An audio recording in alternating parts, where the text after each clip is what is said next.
Imagine for a moment that you have reached the very end of your time here on earth. You are lying quietly on your deathbed as the final hours tick away. And standing in the shadows around you are the ghosts of your unfulfilled potential. The brilliant ideas you never acted upon. The unique talents you let wither away in the dark. The risks you were simply too afraid to take. They are standing around your bed, looking down at you with angry, deeply disappointed eyes. And they whisper a heartbreaking truth into the silence of the room. We came to you because you were the only one who could have brought us to life. And now, because of your hesitation, we must go to the grave together. I want you to sit with that heavy image for a second. Let it sink into the very marrow of your bones. Because the most terrifying thing in this world is not failure. It is certainly not poverty. And it is not the sting of rejection. The absolute most terrifying thing is arriving at the end of your life and realizing you never truly lived the life you were capable of living. We tell ourselves the comforting lie that tomorrow will be different, that next week we will start taking our discipline seriously. But let me tell you a quiet, devastating truth. You are living your life as if your time is infinite. You are acting as though you have an endless supply of tomorrows stored up in a vault somewhere just waiting for you. It is a total lie. You panic when your phone battery drops to 10%. Frantically hunting for a charger. Yet when your own life energy is completely drained, when your dreams are slipping away into nothingness, you simply shrug and say you will fix it next year. Your life will not get better by chance. It will only respond to the concrete, non-negotiable rules you decide to adopt right now. Today, we burn away the excuses. The first rule you must carve into your mind and practice until it physically hurts is the law of absolute, undeniable ownership over your own existence. It is incredibly tempting to point your finger at the outside world when your life feels permanently stuck. You can blame the shifting economy. You can blame your government. You can blame the specific hand of cards you were dealt at birth. You can look at the billionaires and say you simply didn't win the genetic lottery, that you weren't born into the perfect environment. But the brutal, uncomfortable truth that nobody wants to hear is that luck is merely the starting line. It is absolutely not the finish line. When you sit around blaming someone or something else for your current situation, you are literally handing over the keys to your life. You are giving an outside force the ultimate power to dictate your future. But the exact moment you look yourself in the mirror and declare that your life is entirely up to you, you violently snatch that power back. You have to understand that your brain is the most powerful weapon in the world. But if you do not actively control it, it will completely control you. Your mind is constantly talking to you in the silence of the day, whispering heavy doubts, desperately searching for a place to rest, begging you to stay in the warm, comfortable bed when the alarm goes off in the dark. The human mind deeply loves comfort, treating it like a cozy, familiar blanket, when in reality, comfort is a slow-moving zombie that quietly eats away at your life while you casually binge-watch another television series. You have to stop waiting to feel like doing the hard work. The people who actually win in this life do not wake up and ask themselves if they feel like getting out of bed. They realize that discipline is not a punishment, but rather the ultimate freedom. Look at David Goggins, a man who stared down his own pathetic reality when he weighed nearly 300 pounds, making $1,000 a month, spraying for cockroaches. He was terrified that this miserable existence was his absolute maximum potential. He didn't wait for a gentle breeze of motivation to push his ship. He marched straight into hell, deciding that being broken and suffering was simply his new normal. You have to become the CEO of your own suffering. You must realize that the quiet discipline to keep a promise to yourself is the only thing that builds genuine self-confidence. Every single time you say you are going to do something and you actually follow through, you stop needing external motivation videos to pump you up. You finally learn to trust your own word. But how do you actually enforce this when your mind is screaming at you to quit? You implement the 5-minute rule immediately. When the alarm violently rips you out of sleep at 4 in the morning and the floor is freezing, you do not pause to ask yourself for your opinion. The exact moment you ask your brain for its input, you have already lost. Act immediately, violently, before your mind has the chance to generate 100 brilliant, perfectly logical reasons why you should stay in bed. Do not negotiate with your weakness. Stand up, take ownership, and force the conditions of your life into existence through sheer, undeniable will. But taking absolute ownership is only the beginning of your transformation. The second rule requires you to do something that will cause your fragile ego to scream in pure agony. You must learn the brutal, beautiful art of subtraction. We live in a society that loudly glorifies busyness. We live in a world where constant exhaustion is worn like a badge of honor, and being completely overwhelmed is treated as some twisted status symbol. People will proudly look you in the eye and declare how busy they are, running frantically in 10 different directions. But listen to me very closely. Busyness is simply the anesthesia of the mediocre. It is a cheap drug you take to avoid the hard, terrifying work of making a real choice about what actually matters. We are drowning in the false assumption that to get more out of life, we have to put more into it. But adding more to a chaotic life only breeds more chaos. Warren Buffett once did a simple, revealing exercise with his private pilot that perfectly illustrates the deadly danger of wanting too much. He told the man to take a piece of paper and write down the top 25 things he wanted to achieve in his lifetime. A massive list filled with career aspirations, family goals, and personal dreams. Then, he asked the pilot to look hard at the paper and circle only the top 5, the absolute non-negotiable priorities. The pilot sweated over it, struggling to choose, but eventually he circled 5 things, leaving 20 items uncircled. When Buffett asked him what he would do with the remaining 20, the pilot confidently smiled and said he would focus primarily on the top 5, but chip away at the other 20 whenever he had a free weekend. Buffett looked him dead in the eye and delivered a piece of advice that alters destinies. He told the pilot that the 20 uncircled items were absolutely not his secondary priorities. They were his enemies. They were the avoid at all cost list. Toxic waste that should not receive a single second of attention or a single ounce of energy until the top 5 were entirely achieved. The deep truth about human psychology is that you are already smart enough to avoid terrible ideas. You already know that gambling your life savings is a mistake. The real danger, the silent killer of your potential, lies in the good ideas. The project that seems kind of interesting. The comfortable relationship that is just okay. These good ideas are incredibly seductive because they are just good enough to justify spending your precious time on them. But they will never, ever give you the massive compound returns of a truly great idea. You have a finite, limited amount of physical energy every single day. If you spread that energy across 25 different things, you will move all of them forward by a mere inch. And in the game of life, the person who moves an inch is completely invisible. But if you gather all of that scattered energy and focus it like a magnifying glass, harnessing the raw power of the sun onto just one tiny dot, you will start a massive fire. A master gardener does not cut a branch off a tree because he hates the branch. He cuts it because he loves the tree, knowing that if it tries to grow in 20 different directions at once, it will become weak and collapse. You are the tree. You must cut away the good to make room for the great. How do you execute this today? You start using the 90% rule in your life immediately. If an opportunity, a project, or an invitation is not a 90 out of 100, if it is not a resounding, undeniable yes, then it must be an immediate, ruthless no. Stop nodding along and saying yes to 100 tiny favors just to keep the peace. When you violently clear your calendar of the things that score a mere 60 or 70%, you create the quiet, sacred space needed to actually build your empire. Once you have taken ownership of your mind and violently cleared the chaotic distractions from your path, you will inevitably step out into the arena. And there, you will face the one thing that paralyzes almost every human being on earth: failure. The third rule you must permanently adopt is that you must completely redefine what it means to fall short and learn the brutal mechanics of failing forward. The trap that catches the masses is a toxic illusion. It is the belief that a setback ruins your whole life, or that falling short proves you are permanently flawed.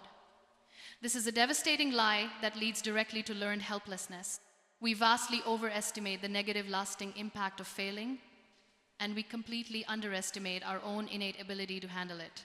When you try to build a business, when you put your raw work on the internet, when you pitch an idea at work and it gets completely shot down, it is going to sting.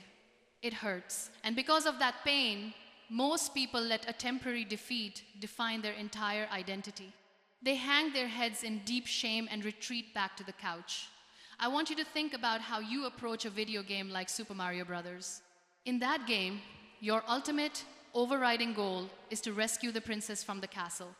But the path is littered with deadly obstacles, bottomless pits, and traps waiting to end your run. When you pick up the controller for the very first time, misjudge a jump, and fall straight into a pit, you do not throw the controller at the wall. You do not hang your head and declare that you are a total failure who should never play video games again.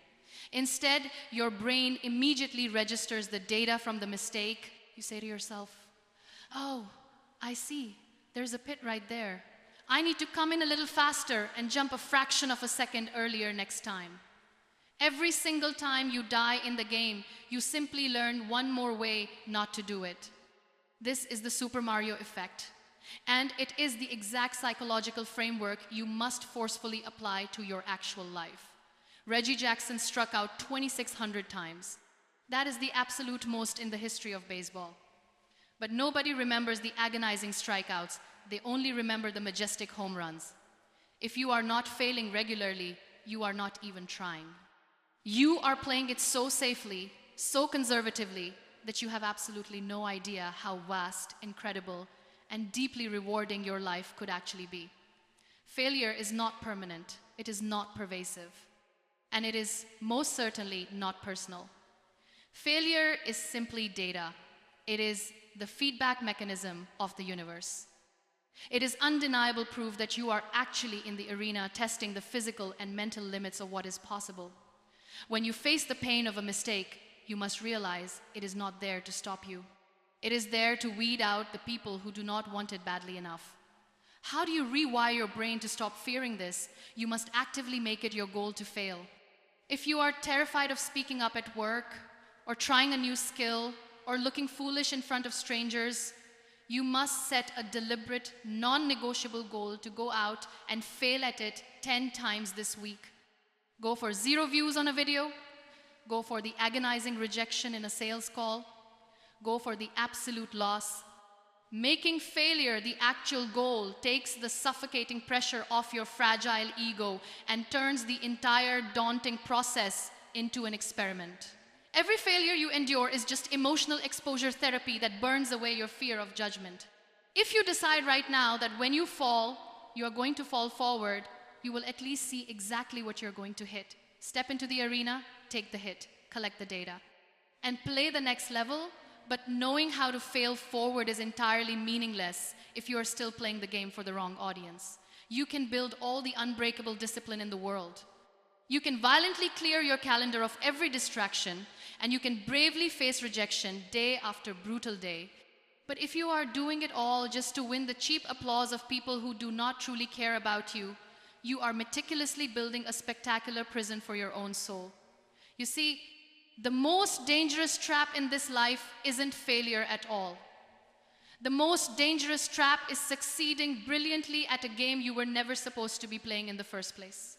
There is a silent, hidden scorecard tracking every single move you make. And if you are looking at the wrong one, you are going to lose everything that actually matters. That hidden scorecard brings us to the 4th rule you must permanently brand into your consciousness. You must violently tear up the outer scorecard and learn to play exclusively by the inner one. When Warren Buffett was just a young man, his father sat him down and handed him the ultimate psychological weapon, explaining that every single human being must choose between 2 ways to measure their existence. You can live by the outer scorecard, which is a fragile, terrifying place where your entire sense of self-worth is dictated by the applause of strangers, the brand of clothes on your back, and the image you project to the world. Or you can live by the inner scorecard, where the only thing that matters is your own standard, your own integrity, and the quiet truth of who you are when absolutely nobody is looking. Buffett asks a brutal, revealing question to test which card you are holding. Would you rather be the absolute greatest lover in the world, but have every single person on earth think you are the worst? Or would you rather be the worst lover in the world, but have everyone publicly celebrate you as the greatest? If you choose the second option, you are living a lie. You are performing as a tragic actor who is hopelessly enslaved to an audience that does not even truly care about you. We live in a society that is deeply, sickeningly obsessed with this outer scorecard. People gladly drown themselves in crushing debt to buy cars they cannot afford just to impress neighbors they do not even like. You nod along to conversations you hate. You agree to 100 tiny favors that drain your life force. And you quietly squeeze your own massive dreams completely out of your schedule just to avoid disappointing someone else. But let me tell you a harsh, liberating truth. The people you are trying so desperately to please are completely consumed by their own chaotic lives. They are likely binge-watching a screen right now, completely unaware of the massive sacrifices you are making just to avoid their judgment. When you finally stop giving a damn about their opinions, which are usually just projections of their own deep insecurities anyway, you become incredibly, terrifyingly free. You become dangerous. You can walk into a room wearing a cheap suit and carry more raw, undeniable power than a man in $10,000 worth of fabric simply because you know exactly who you are. How do you execute this shift? You must completely unplug your need for external validation today. Stop performing for the crowd and stand alone in the deafening silence of your own expectations. I want you to write down 3 things you currently do strictly because you are worried about what other people think, and I want you to brutally eliminate them from your routine. Hold yourself to a silent standard that no one else can see. When you do the hard, grueling work in the dark, and you know you did it right, the quiet pride you feel will permanently replace the loud, cheap applause you used to crave. But once you strip away the applause, once you stop performing for the crowd and stand alone in the deafening silence of your own expectations, the real war begins. Because knowing what to do is absolutely worthless if you do not have the iron spine to execute it. This brings us to the 5th rule of your new existence. You must master the law of relentless micro-execution. The greatest lie ever sold to you by modern society is the myth of the overnight success. You have been brainwashed to believe in the sudden breakthrough, the massive, cinematic leap that magically changes everything in a single afternoon. But let me tell you the truth about winning. Real success does not look like a fast-paced movie montage. It is excruciatingly boring. It is the unsexy, repetitive, quiet work done in the shadows when absolutely nobody is cheering for you. You are waiting for a massive tidal wave to suddenly crash down and change your life, but you are completely ignoring the tiny, consistent drops of water that can eventually cut through solid stone. Think about Jerry Seinfeld. He didn't build a comedic empire by waiting for a surge of divine inspiration. He built it by sitting down with a piece of paper every single day, regardless of his mood, writing one single joke and putting a massive red X on his calendar. He was entirely focused on one simple, unbreakable rule. Do not break the chain. Think about Simone Biles.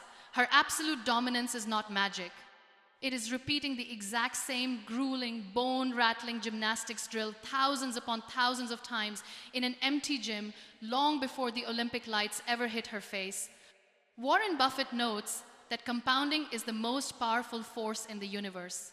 But the psychology of it is absolutely brutal because it requires you to survive the flat part of the curve. You are going to put in the grueling hours. You are going to sweat. You are going to bleed. You are going to sacrifice your weekend. And you will look in the mirror after a month and see absolutely zero physical evidence that anything has changed. That is the exact moment when the week break. That flat, agonizing part of the curve is where the dreamers quit and go back to the couch, whining that the system is completely rigged. But you have to stay on the hill. You have to keep pushing that snowball, trusting that beneath the surface, the roots are growing deep into the dark soil, preparing for a harvest you cannot yet see. How do you build this indestructible momentum? You must commit to doing just one hard thing every single day. It does not have to be moving a massive mountain. It might be dropping to the floor and doing 10 push-ups when your bed looks like heaven.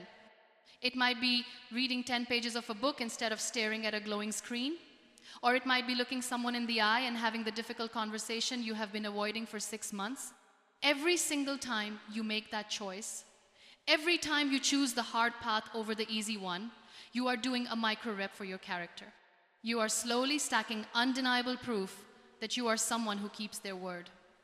And that quiet, consistent effort is exactly what builds true, unshakable confidence. But you cannot execute blindly. A man running incredibly fast in the wrong direction is still just a fool. You must engineer your environment and protect your focus like your actual life depends on it.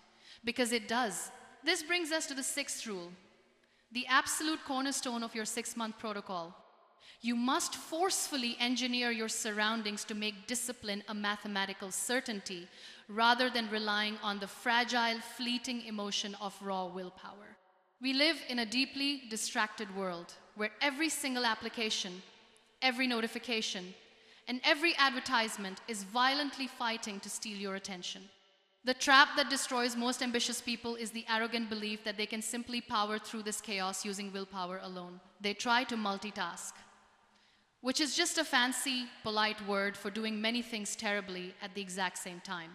They proudly divide their attention across a dozen different screens and projects, thinking they are outworking the competition. But listen to me, you have a finite amount of cognitive bandwidth. If you chase 10 different rabbits, you will stumble home entirely, starving in the dark. Willpower is not a limitless reservoir. It is a battery that drains every single time you make a decision, every time you resist a temptation, and every time you force yourself to focus.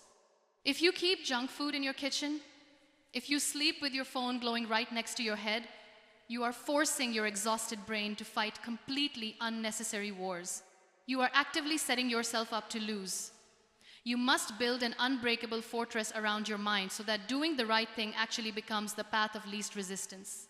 The people who truly command their lives do not wake up and react to the chaos of the world. They wake up to dictate the absolute terms of their existence. If you go to sleep without a battle plan, your brain stews in confusion. You wake up already behind, immediately reacting to the demands, the emails, and the loud emergencies of everyone else. You are playing defense in a game where only the offense actually scores points. Here is your exact execution plan for the next 6 months. You have to plan your tomorrow tonight before you even close your eyes. Every single evening, I want you to write down the 3 absolute non-negotiable targets for the next day. Not 10 things, just 3. And when you wake up, do not dare reach for that glowing piece of glass by your bed to flood your mind with the fake, curated lives of strangers and toxic news. Do not let the outside world dictate your first waking thoughts. Give yourself 10 sacred minutes of pure silence to sharpen your mind before the world starts screaming at you. Execute those 3 targets with ruthless, terrifying precision before you do anything else. Use the 2-minute rule to aggressively protect your schedule. If a minor task takes less than 2 minutes, execute it immediately, destroying the seeds of procrastination before they can even take root. You must harness your attention, lock onto a single target, and refuse to let go until the work is completely finished. You are going to strip away the toxic people who mock your ambition. You must violently distance yourself from the heavy anchors who want you to stay small just so they can feel comfortable in their own mediocrity. You are going to manage your time as if every minute is bleeding directly from your veins, because time is the one currency you can never, ever earn back. Put your blinders on. Ruthlessly eliminate the superficial distractions, the cheap dopamine, and the meaningless drama that keeps the masses hopelessly sedated. Day by day, hour by hour, over the next 6 months, you will feel the weakness burning out of your system. You will feel your posture change. You will look at the chaotic, noisy world around you and feel a deep, stoic calmness because you finally control your own mind instead of letting it hopelessly control you. You will have built the unshakable foundation. But as you stand there, hardened and ready, staring out at the horizon of your new life with absolute clarity, you will realize that the physical work was only the beginning. There is a silent, unseen enemy waiting for you just past the threshold of your newly forged discipline. An enemy that has destroyed empires, bankrupted brilliant minds, and ruined men who thought they were entirely bulletproof. That silent, unseen enemy is the terrifying, seductive whisper of arrival. This brings us to the 7th and final rule of your Unbreakable code. You must learn to play the infinite game, because there is absolutely no finish line in the relentless pursuit of self-improvement. The trap that catches the victors is the quiet, comforting illusion that because you have worked hard for a few months, Because you have finally built a solid routine and tasted a tiny drop of success, you have somehow crossed the finish line and earned the right to rest. But let me tell you a truth that will save your life. The exact moment a human being ceases to learn, ceases to push, and ceases to hunger for the next horizon is the exact moment they begin to slowly, quietly decline. Stagnation is the slow, agonizing death of your vast potential, and complacency is the absolute enemy of all meaningful progress. Comfort is a dangerous sedative that lulls the weak back into the suffocating arms of mediocrity. But the truly strong remain forever restless. The wise understand that conquering one massive peak merely reveals another, even higher mountain waiting patiently in the distance. You are not building a temporary shelter. You are constructing an unbreakable citadel of the mind, and you must stay hungry. You must let absolutely no day pass without stretching your abilities and expanding your vision of what is fundamentally possible. How do you guarantee that you never fall prey to this whisper of arrival? You must immediately begin to live your life backward. I want you to fast forward to the very end of the tape. Imagine the day of your funeral, looking down at the crowd of people who have gathered to say goodbye to you. What do you want them to whisper to each other in the quiet moments? Do you want them to talk about the car you drove or the superficial arguments you won? No. You want them to say that you lived with absolute, unapologetic passion and that you made every single person you touched infinitely better just by being there. You must write that obituary right now. Not the one printed in the cold ink of a newspaper, but the one permanently engraved into the beating hearts of the people you love. Write it today, and then spend every waking second of your remaining life executing the actions required to make those words the absolute truth. When you reverse engineer your destiny like this, the trivial distractions of the modern world instantly lose their toxic grip on you. You no longer have the bandwidth to care about the opinions of small minds, because you are far too busy building a legacy that will echo in eternity. When you finally reverse engineer your destiny and execute with such overwhelming, violent passion, something incredibly profound and entirely unexpected happens in the silence of your own mind. The deafening roar of your doubts simply vanishes, replaced by a deep, unshakable quiet. The kind of quiet that only comes when you have completely conquered yourself. You will wake up one morning, long after the initial thrill of starting has faded, and you will realize that you are no longer forcing yourself to be disciplined. You are no longer negotiating with your alarm clock or desperately hunting for a fleeting spark of motivation. You have simply become the machine. You have become the storm. All those tiny, seemingly insignificant micro habits you stack day after exhausted day have quietly compounded in the dark, forging an entirely new human being. You will look in the mirror and lock eyes with someone who operates on an entirely different frequency, someone who moves with the terrifying, beautiful grace of absolute certainty. You are standing at the absolute edge of your own life, looking out over a magnificent, terrifying ocean of potential. Do not blink. Do not turn back. Do not negotiate with the weakness that kept you small. Every single morning you open your eyes, you are holding a fresh brush in your hand. The day stretching out before you is a completely blank canvas. You are the master artist of your own existence. And the world desperately needs what you have inside of you. Do not let another second slip through your fingers while you wait for a sign. You are the sign. Step forward into the fire. Burn away the last remaining traces of your doubt. Start today, not tomorrow.